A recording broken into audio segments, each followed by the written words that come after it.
Yan. Good evening mga idol. Welcome pong muli sa ating channel. Ito pong muli ang inyong lingkod, si Boyet. Alam niyo ba mga idol, itong ating kwentuhan ay napapanahon dahil nalalapit na yung tinatawag na piyesta ng mga patay.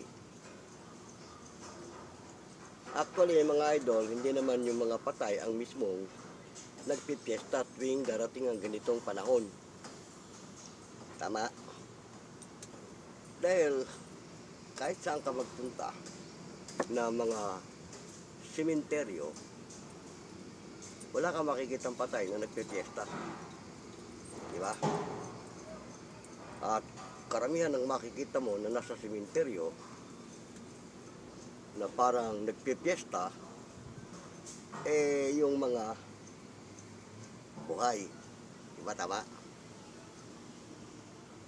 At yung mga lehitimong patay sa mismong sementeryo, wala kang makikitang nagpipiesta. At wala kang makikitang patay nakahalubilo ng mga buhay na nagsasaya doon sa kanilang mga yumao. At kung susuriin mo ang Biblia, wala sa Biblia yung piyestang patay. Yan ay hinango lang sa kaugalian ng mga tao para patungkol sa kanilang mga yumao. Diba tama? Ngayon, alam niyo ba mga idol, na kahit anong uri ang ikinamatay ng isang tao, yan ay kaloob na ng ating Panginoong Diyos para bawiin ang kanilang buhay. Diba tama? So, namatay man sa aksidente yan o anumang uring kinamatay niyan, oras na niya. Nakatakda na yan. Ngayon, bakit sabi nila may mga espiritong ligaw o kaluluwang ligaw na di umano ay humingi daw ng katarungan? Yan ang ating pag-uusapan ngayon. Alam niyo ba ang pagkamatay ng tao, dalawang uri? Isang masama na pagkamatay o hindi normal na pagkamatay at isang natural na kamatayan. Unahin natin yung natural na kamatayan. Ano-ano ba ang natural na kamatayan ng isang tao? Isa na, halimbawa, nagkaroon siya ng karamdaman. Normal na karamdaman, hindi spiritual. Naratay ng banig na ospital, halimbawa, at saka binawian ng buhay. So yan, normal na kamatayan. Pangalawa, yung iba naman, sabi, natulog lang. Hindi na nagising. At yung iba, inatake, halimbawa high blood o may sakit sa puso. Yun. Yung iba naman sa aksidente, halimbawa nabangga o nabaril. Yan ang mga normal na kamatayan. Sama na natin yung pinaslang dahil bagamat hindi niya kagustuhan yun na siya mamatay, yun na talagang takdang panahon niya. Di ba tama mga idol? Yan ang uri ng mga normal na kamatayan. Na sa madalit sabi, binabawi na ng Diyos yung kanyang buhay. Yan ang sinasabi sa Biblia na wala nang alam sa silong ng langit o sa silong ng araw na ginagalawan nating mga buhay. Wala silang alam. Hindi makagagawa ng mabuti at hindi makagagawa ng masama. Ngayon, bakit may mga di umano espiritong ligaw, kaluluwang ligaw, humihingi ng katarungan? Alam nyo, ang mundo natin, punong-puno ng kababalaghan. At mula nung ihasik ng ating Panginoong Diyos sa lupa, yung matandang dragon, o yung tinatawag na Diablo at Satanas, diyan na nagumpisa ang mga kababalaghan na halos hindi may paliwanag ng tao. Ngayon, pag-usapan natin yung mga hindi normal na pagkamatay ng tao. Una na, yung mga binarang, kinulam, nakatuwaan ng mga masamang elemento o mga engkanto at mga maligno. Sama na natin pati yung aswang. Yan mga namatay sa ganyang uri, hindi yan normal. Bakit? Sino ba ang may lalang yan at sino may kagagawan yan? Ang tanong ito, ang Diablo ba may kapangyarihan din kunin ang buhay ng bawat isang tao? Meron. Anong katunayan? Nung umakyat si Satanas sa trono ng ating Diyos, kaya wag niyo sabihin na ang Diablo hindi nakakapasok sa anumang uri ng simbahan o anumang uri ng pinagdadausan ng mga panalangin. Nakakapasok. Bakit? Ito na nga nung umakyat si Satanas sa trono mismo ng Diyos, tinanong siya ng ating Panginoong Diyos. Ang sabi, Satanas, saan ka galing? Sumagot si Satanas at ang sabi niya, nagparoot pa rito ako sa magkabilang panig ng mundo. Yon. So, nag-usap ang Diyos at saka si Satanas. Alam nyo, hanggat hindi pa naghuhukom, si Satanas, malaya pa yan. Oo, sandali po.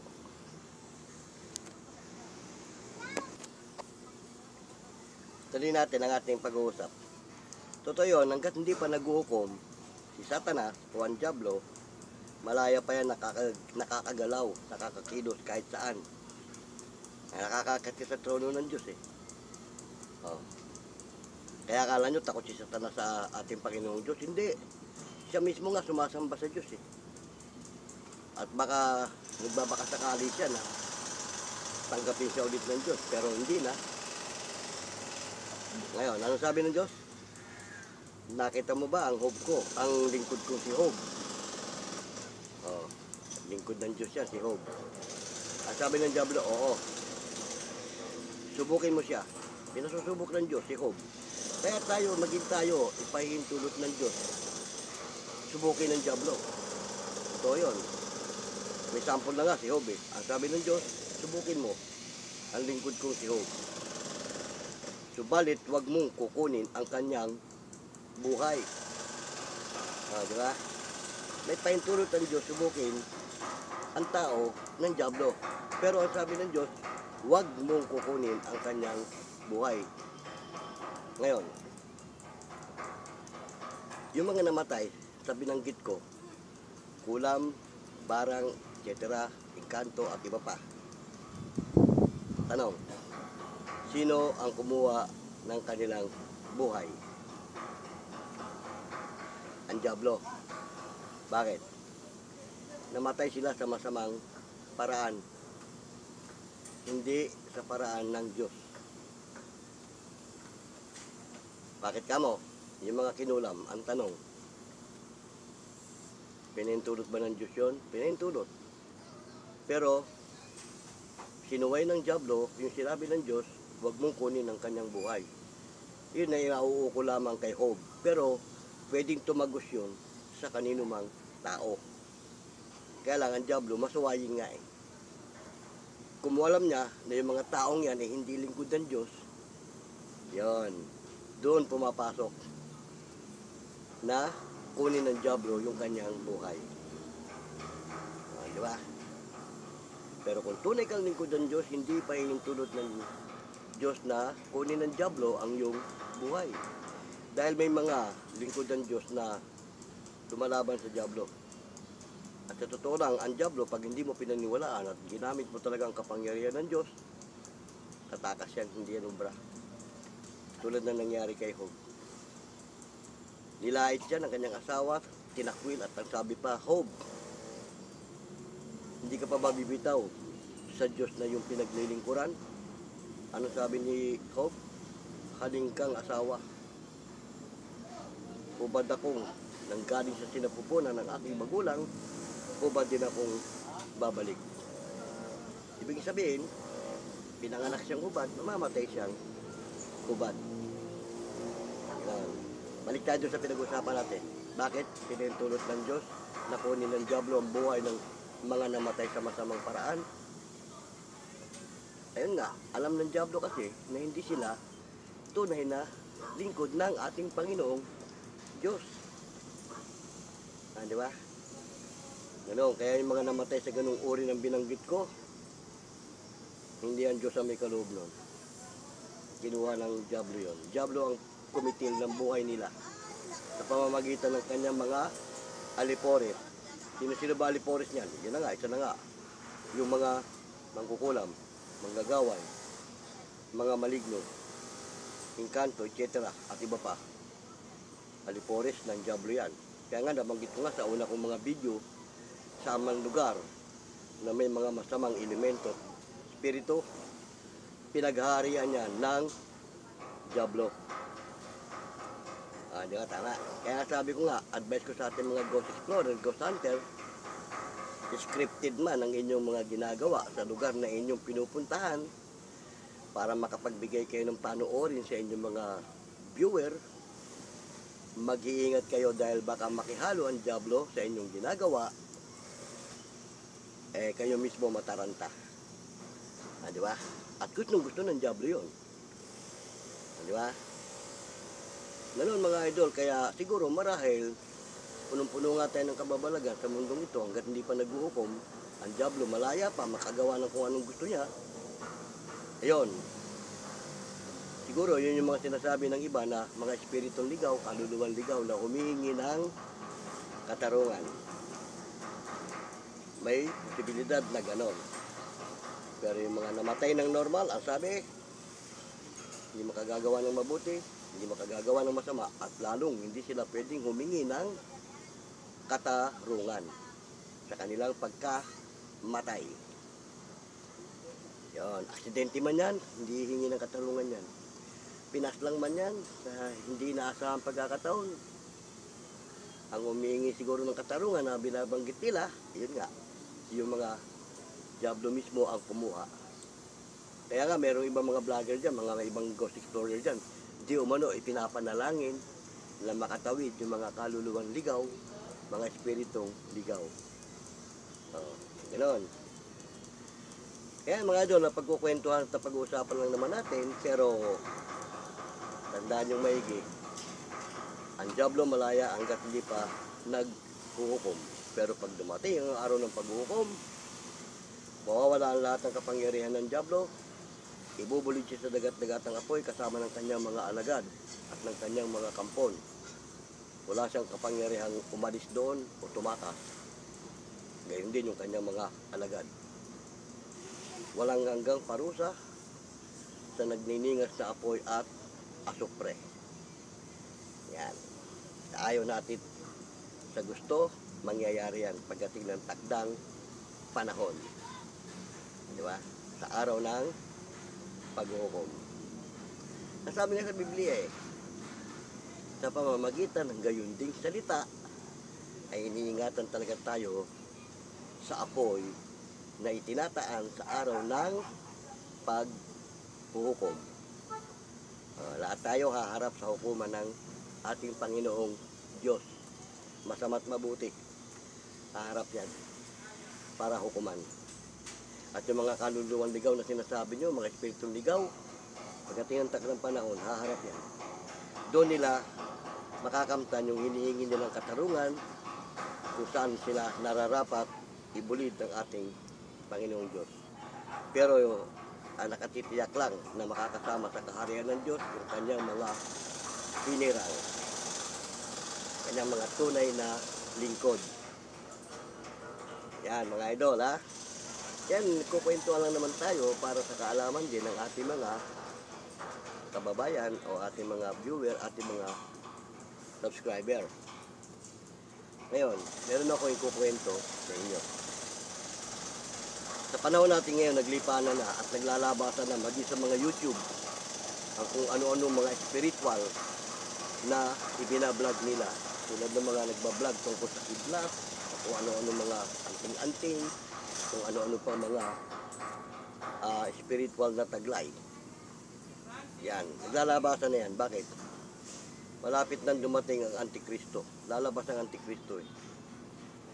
At malay natin, baka yung mga naglalabas ang mga magagaling na yan, antingero na yan, mga magagaling na mga paranormal na yan, etc. Baka isa sila sa gustong lumaban sa Antikristo. At kung luluobin ng Diyos, nakasangkapanin sila. Pwede siguro. Oo. Kaya yan, naglalabasan na. Tulad ni Idol Commander Bantugan, hindi natabla ng bala. Hindi kayang putukan. At yung iba pa natin mga antingero dyan na nagpapasubok ng kanilang mga gamit. Yan, dahil pagdating ng Antikristo, tandaan nyo, paglitaw niyan, lahat, sasakupin yan. Buong mundo, kung paano ginawa nilang sample dito sa pandemic, sinampulan na nilang pandemic eh. Nasakop nila ang buong mundo, di ba? Dangan nga lang, hindi pa panahon para sakupin nila ang buong mundo. Hindi pinahintulot ng Diyos. Nawala. Pero sa pangalawang pagkakataon, lilitaw na ang Antikristo dahil unti-unti na nga, pinapakita na nga rin nila maski sa mga YouTube, sa mga video, kung anong magaganap. At tandaan nyo mga idol, ang pangunahing kakasangkapanin ng Antikristo ang ating gobyerno. Anumang bansa yan, saan man bansa yan, gobyerno ang unang nilang sasakupin para mapasunod ang lahat ng tao. Yan. Kaya yung mga antingero natin dyan, mga kapwa paranormal at mga vlogger, tandaan nyo inyong sarili at dyan nyo ipakita ang inyong sinasabing mga galing. Dahil ang Antikristo, ang inyong makakalaban, hindi ang mga ordinaryong tao. Kakasangkapanin ng Antikristo ang ating gobyerno at ang sino pa man. Yan. Dahil kapag nasakop na ng Antikristo ang bawat pamahalaan ng isang bansa, ipapatupad yung tinatawag na tatak sa noo, 666. Kaya na, pagandaan nyo mga idol. Okay, palakasin nyo ng palakasin yung inyong mga taglay kung ano man ang inyong taglay. Para masubukan nyo yan pagdating ng Antikristo. Marahil kaya pinahintulot na rin ang itaas na maglabasan yung mga ganyan para itong Antikristo ma-aware din. Di ba?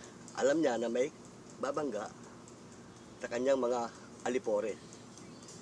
So, yung Antikristo, tao yan katulad natin.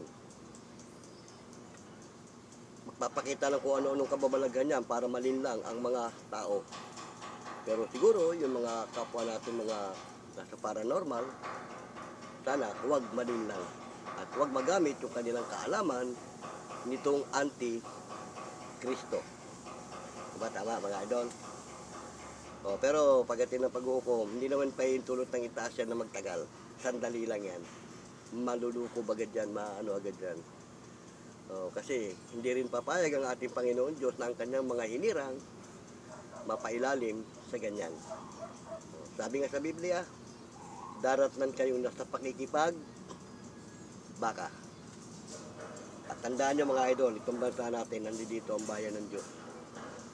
Kaya nga dito maraming antingero eh. Oo, dito. Ating bansa. Dito marami yan. Ito nga, naglalabasan na eh. Ipapakita na ng kanya-kanya ano. Yun. Pag-uusapan lang naman natin ito dahil nga napapanahon. Pero tandaan nyo mga idol, pangunahin sa lahat ang ating itaas.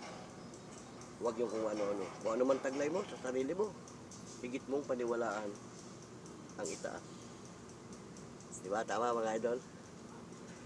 Dahil kung hindi naman niya ipapahintulot, hindi rin gagana yan. Diba? Rahel, pinaghahanda na rin kayo ng ating Panginoon. At titignan niya kung sino talaga ang para sa kanya at kung sino ang sa diablo. Diba? Yan mga idol, napagkukwentuhan lang naman natin yan dahil nga nalalapit na ang takdang araw. Kung ano-ano nung nababalitaan natin, oh, di ba? Sa mga nangyayari sa iba't ibang lugar. So, kaya lahat tayo pinaghahanda. Dahil may malaking problema tayong haharapin kapag lumitaw na ang Antikristo na siyang sasakop sa buong mundo. Yan, mga idol. Yan malalaman ng Diyos kung sino ang Kanya at kung sino ang sa diablo. Okay na ha? Tayo naman nagkukwentuhan lang tungkol sa ganyang mga bagay. Meron pa akong isang ikukwento sa inyo tungkol sa aking napanood. Ang sabi niya, kung sino ang mga gustong mabuksan ng kanilang third eye, makipag-ugnay lang sa kanya. Alam niyo mga idol, sa totoo lang yung sinasabi ng third eye dito. May kanya-kanyang kaloob yan. Hindi na kailangan yung kung sino-sino pa ang magbubukas. At kung meron mang kakasangkapanin para magbukas sa iyo niyan, kaloob na talaga yan. Pero tandaan nyo, huwag kayong maghahangad dito. Dahil baka, dyan mabilis nga ang diablo eh. Kukwento ko sa inyo, may nangyari na yan. Naghangad dito. Alam nyo ba nangyari? Napunta ng mental. Oo, nasira ang ulo. Nakahangad. Delikado yan mga idol, huwag nyong mahangarin. Kusang pinagkakaloob yan. At kung meron kanyan talaga, hindi na kailangan kung sino-sino pa. Yan ako mga idol, sabihin ko na sa inyo, marami ako nakasamang may third eye. Oo. Pero sinasabi nila, ang tunay na may third eye, hindi lang sa pandama, pandinig, panlasa, pangunawa. Iba yun, vision yun eh. Yung sixth sense na tinatawag, yung sixth sense, lahat tayo may sixth sense eh. Hindi nga lang natin nagagamit. Pero iba yung third eye talaga, hindi ito. Sabi nga nung kasama namin may third eye, iba yan doon sa vision. Dahil yung bayaw ko may vision eh. Yung vision pasumpong-sumpong, hindi permanente. Pero yung third eye, anytime, anywhere. Para malaman mo ang tunay na meron dito, dalhin mo siya sa bahay ng kaibigan mo at kabisado mo yung loob ng bahay. Huwag na kayo pumasok, sa labas lang. Ipasuri mo sa kanya yung bahay ng kaibigan mo. O huwag na sa kaibigan, yun na lang sa kamag-anak mo, nakabisado mo ang loob ng bahay. Pasuri mo sa kanya. Pag nasuri niyang maigi yung loob ng bahay, doon ka maniwala meron siya rito. Kasi nga, yung bayaw ko nga may vision eh. Pag may pinuntahan kaming bahay, sa labas ng bahay, sabi niya agad sa kasama namin may third eye. Surihin mo nga yung loob ng bahay. Kasi mo pinapasuri niya pa. At yung mga may third eye, tunay na may third eye dito, dahil pa yung x-ray machine. Pag sinipat niya yung area na yan, alam niya agad. Maging yung katawan ng tao, kapag may karamdaman ng tao, pag sinipat niya yan, dahil pang x-ray, alam niya kung ano nasa katawan mo, kung ano nilagay sa'yo, kung sinalbahe ka o normal. Sinasabi din niya pag normal yung karamdaman mo. Halimbawa, may sakit ka sa baga, sabihin niya. Ito, sira na ang kabilang baga nito. May sakit ka sa tiyan, ito, bulok na ang bitukan nito. Yun ang tunay. nalalaman niya, parang sinuri, parang in-extray yung buong katawan. Like pa nga extray machine, ang extray, nagsisinungaling pa eh. Sumasablay pa eh. Alam din niya kung yung sakit mo ay spiritual. Gawa ng tao o sino pa man. Ganoon ang tunay na may dito. Hindi yung kagaya nung kinukwento ng iba, sinasabi ng iba. Nagliliwaliwang isip kung saan, pupunta sa ganung dimension, nakakakita ng ganun. Vision yun, hindi yung third eye. Kasi ang tunay na may third eye, hindi yan basta-basta ginagamit kung saan. At yung tunay na mayroon dito, hindi na kailangan sabihin pa ng kung sino pa man na kung anong dimension meron. Siya mismo. At alam niya, yung sinasabi ng iba na kapwa natin ano na may lagusan o yung portal, alam niya yan kung saan meron yan. At tandaan nyo kung saan meron mga engkanto meron yan, portal. O yun. Pero yung mga may vision lang, yung kagaya ng sinasabi na sixth sense, hindi niya alam. At hindi niya makikita yung portal. Pero yung mga tunay na meron dito, isang ganun lang nun. Ako wala ako nun. Kahit kaya yung sinasabing sixth sense, wala yata ako din. O yung 6 na pandama, sabi nga lahat tayo meron yan. Hindi lang nagagamit. Makamarahil yung iba gumagana. Kagaya ng bayaw ko, gumagana yung sixth sense niya. At nabibisyon niya yung mangyayari. Pero sabi nga nung bayaw ko, iba yung dito. Iba yung vision. Kasi siya nga, may vision nga siya pero sumasangguni pa siya sa may third eye. Yung hindi niya nakikita yung hindi niya makita sa vision niya pag sinabi niya sa may third eye oh. Tsaka may vision, hindi kaya suriin yung buong katawan mo. Pero yung may third eye no. Yung idol natin si Ed Caduwag, Idol Ed, shoutout sa'yo. Ayan, malakas ang ano yan. Pero hindi ko rin alam kung meron siya rito. Siguro yung kanya sixth sense o vision. Kasi hindi ko pa naman siya nakakaharap ng personal at hindi pa kami nagkaka-anuhan na titignan yung isang bagay. Hindi kagaya ng bayaw ko, nung nabubuhay pa yon, matagal din ako nakasama nun pagdating sa gamutan. Yun, bagamat meron siyang vision, parang si Idol Ed yun na nakakaalam ng lahat. O, kaya niya ikwento lahat ng ano. Pero, saludo siya sa meron dito. Kasi iba ito Yung sinasabi ng iba nating kapwa vlogger na tagusan, na paningin. Yun, at saka bihira meron nun. Yung nga sabi ko nga, kaloob yan Kaya yung mga nag-aangad magkaroon dito, wag yung hangarin, delikado. Baka ang diablo maglagay sa inyo rito. Ibang kainat na nyo, tulad ng kinukwento ko, na mental. Kahangad niya magkaroon dito. Kasi meron akong kapatid nung araw, sa makabilang buhay na rin siya, meron siya rito. Nainggit siya doon. Nainggit. Gusto niya magkaroon nun. Ay yung kasama ko, yung bayaw ko na gusto niyang pabuksan dito niya. Tinry out siya. Yung nga sabi ko, pag hindi po pwede, huwag mong pilitin. Tinry out siya, hindi nga po pwede. Kaangad-angad niya, nanalangin siguro ng sarili. Binigyan siya. Nagulat nga kami. Nagkaroon siya. Pero later on, mental. Dahil bakit? Kung ano-ano na nakikita niya na siya mismo natataranta na Hindi na siya mapakali.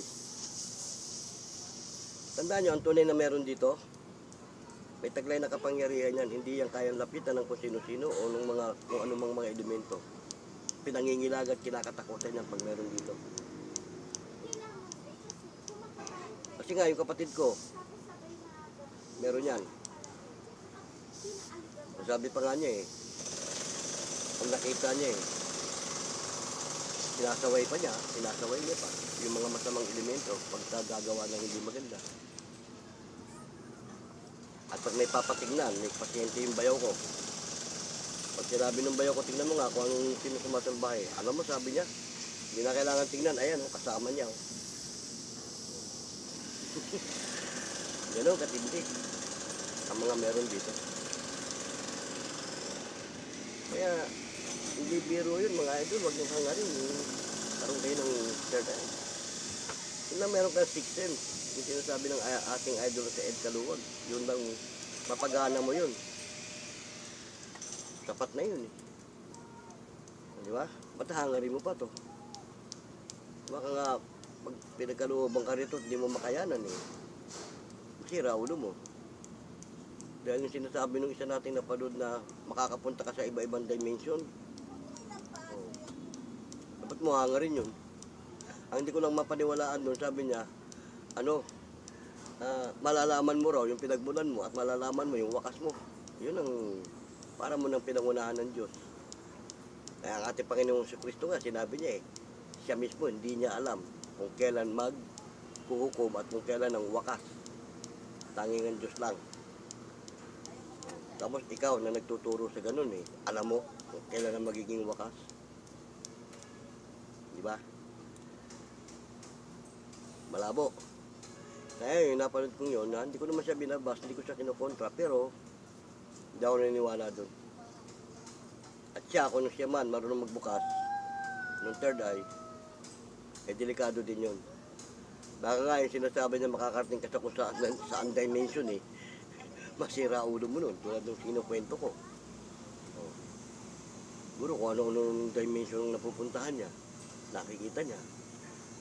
Samantala yung kapatid ko na tunay na may third eye, simple lang. Ano lang yun? Minsan nga pag may bisita sa bahay, sasabihin niya pa, oh, may kasama ka. Isipin mo yun? May kasama ka, sabi niya. Ano na mga may tunay na meron dito? Tahimik lang, simple lang, hindi... At kung hindi mo nga kausapin, hindi yung maganon. Oo. Kaya yung mga nag-aangad ng ganyan, mga idol, wag nyo hangarin. Kasi kusang kaloob yan. At kung pagkakalooban yan, kahit hindi na yan buksan, tulad ng kapatid ko, hindi naman binuksan yun Walang nagbukas doon.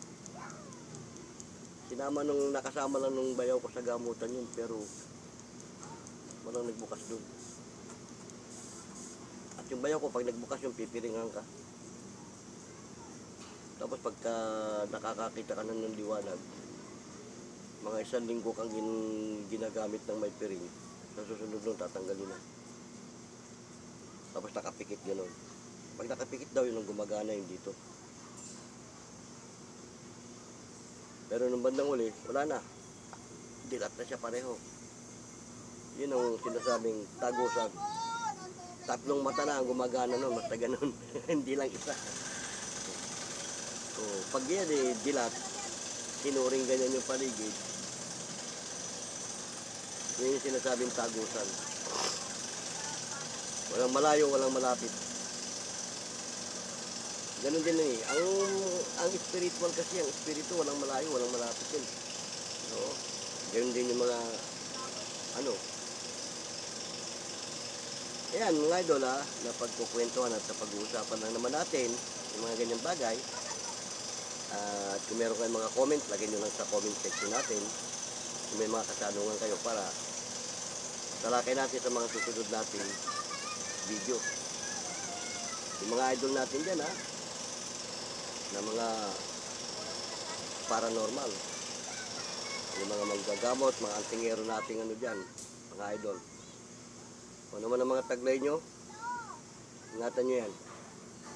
Panghawakan nyo para masubok nyo pagdating ng takdang panahon kung para kanino kayo.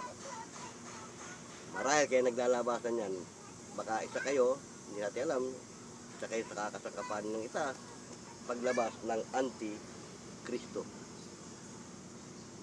Kasi baka yung iba sa inyo nga huwad, maakay niya, dahil maggagawa ng mga Himalayan kapag napapaniwala ka doon sa mga himalang ginawa niya at meron kang dati, kasama ka sa kanya.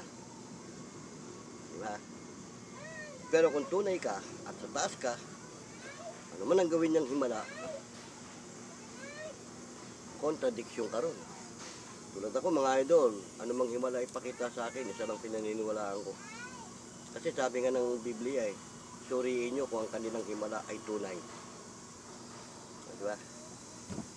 Kaya ako, sinusuri ko rin yung mga kapwa natin antingero na nagpapakita ng kung ano-ano. Na meron akong pinaniniwalaan, meron akong hindi. Tulad nga yung kanina, yung napanood ko, yung sinabi niya. Hindi ako naniniwala doon. Na mas marunong pa siya sa taas. Isipin mo, sabi niya pag nabuksan daw yung dito mo, malalaman mo yung pinagmulan mo at malalaman mo yung wakas mo. Isipin mo yun. Ganun katindi. Yung kapatid ko nga may third day hindi niya alam kung kailan siya mamamatay Oo. Tapos ikaw, sasabihin mo, malalaman mo kung kailan ang wakas mo at kung saan ka nagmula.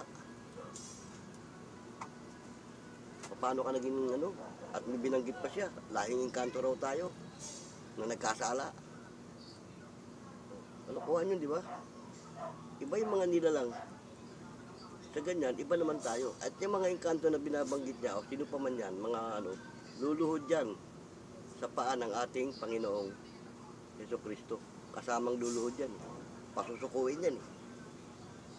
Hindi kayo maniwala, ultimo ng ating Panginoong Jesucristo, pagdating ng takdang panahon nakalagay sa Biblia, kung magkagayon man, sabing ganon, siya rin ay susuko. Siya nagpasuko ng lahat ng mga bagay sa kanyang paanan. O, sipin mo yun.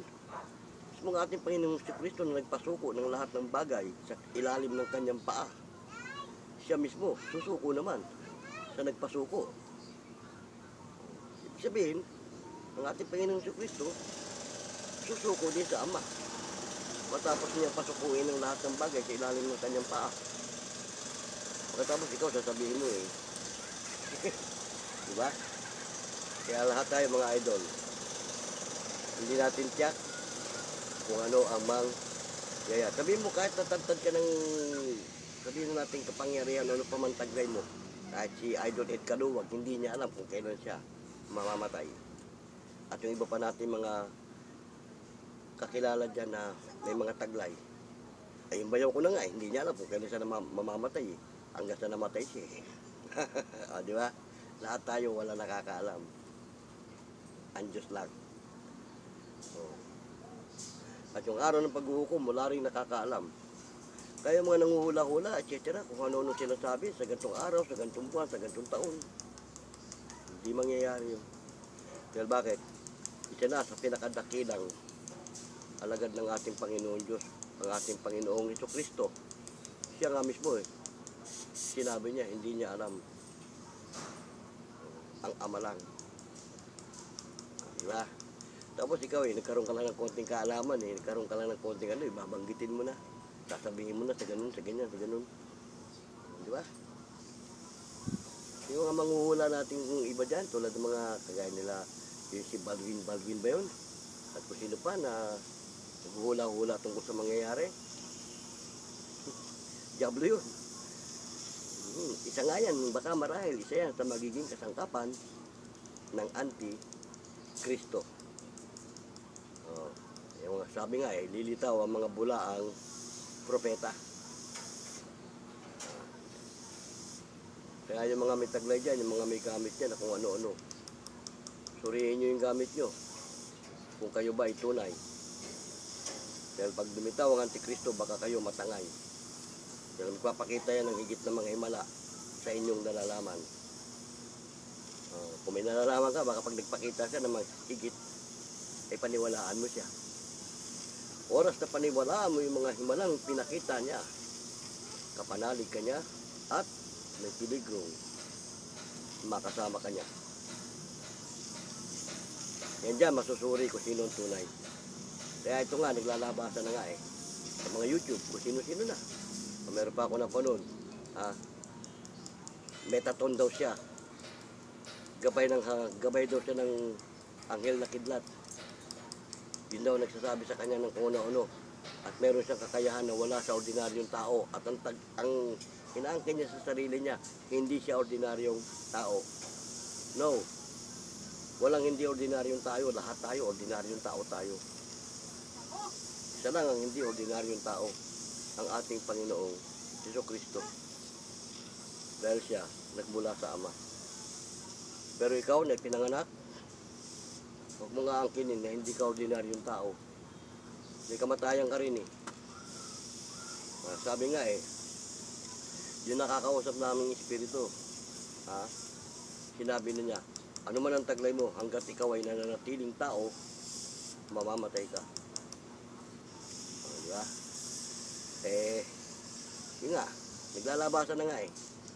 Tapos, manimit pa niya sabihin na mag-iingat daw dahil sa mga antikristo, sa mga huwad na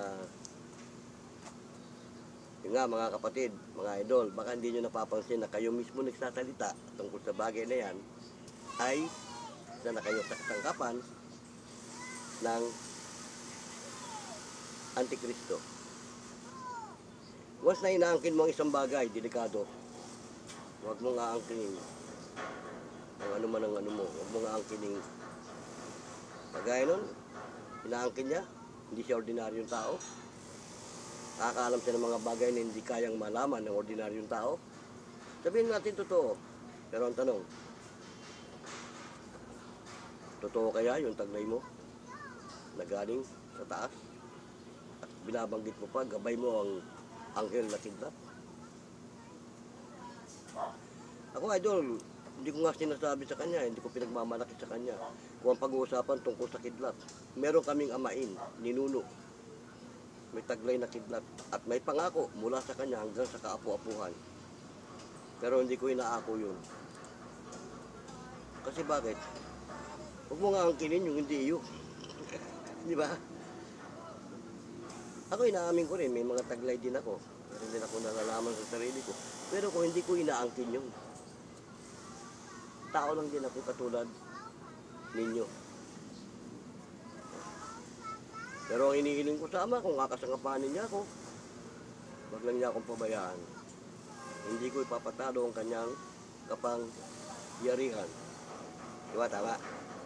Kung tunay kang alagad ng ating Panginoong Diyos, at meron kang taglay, hindi mo dapat pinagkakanandakan kung kani-kanino, at huwag mong aangkinin. Kaya ang ating Panginoong Jesucristo nga, hindi niya inangkin. Sabi nga inubad niya ang kanyang kapangyarihan, nakisama siya tulad ng isang tao, ordinaryong tao.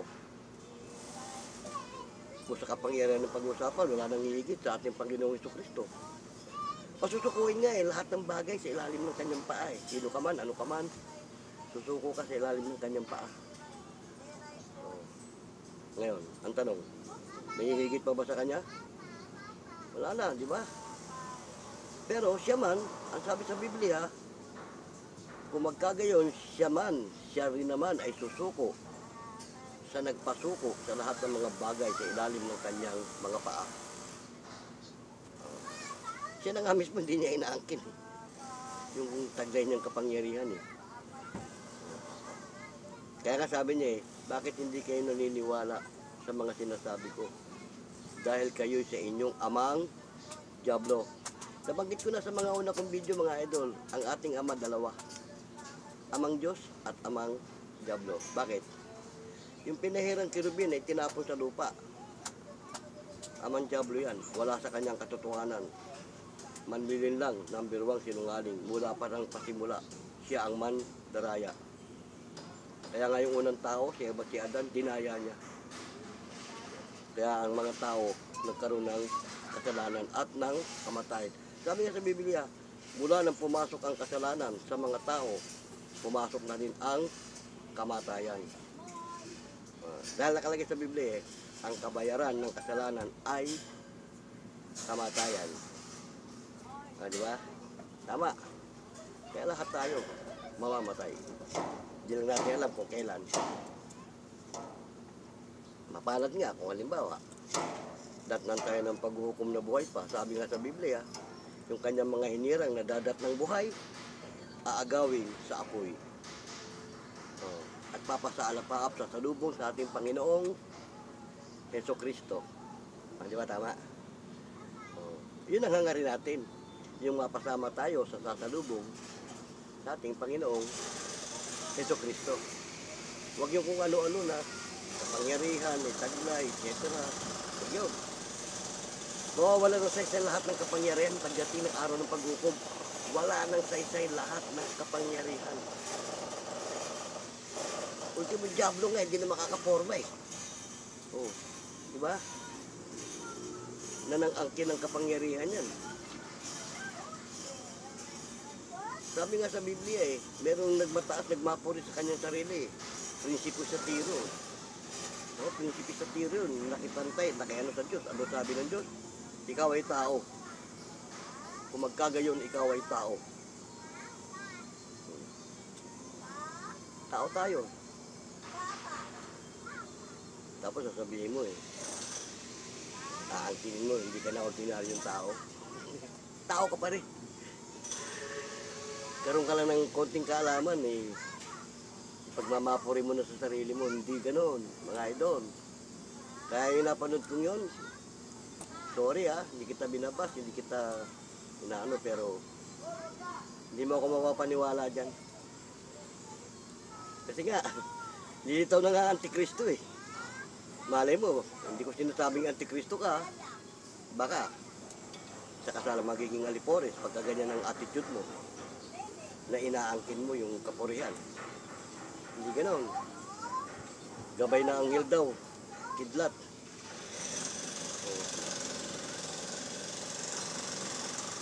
Yung kidlat, sa totoo lang, kalikasan yan. At walang makakapigil dyan. Pinakamakapangyarihang sa lahat ng kalikasan yan, ang pinaka-delikado. Walang sisinuhin yan. Walang hangganan ng kapangyarihan yan eh. Kalikasan yan eh. Oh. Okay na, mga idol ha. Salamat ng marami sa may kisandali ng ating kwentuhan at sinamahan niyo ako. Sana sa mga susunod pa nating mga video ay muli niyo ako samahan. Pero kung may mga comment kayo, lagay niyo dyan. At kung may mga katanungan kayo para matalakay natin sa mga susunod pang video. Bueno ito pong muli inyong lingkod, si Boyet. Muli bumabati ng isang magandang gabi. Hanggang sa muli. Paalam.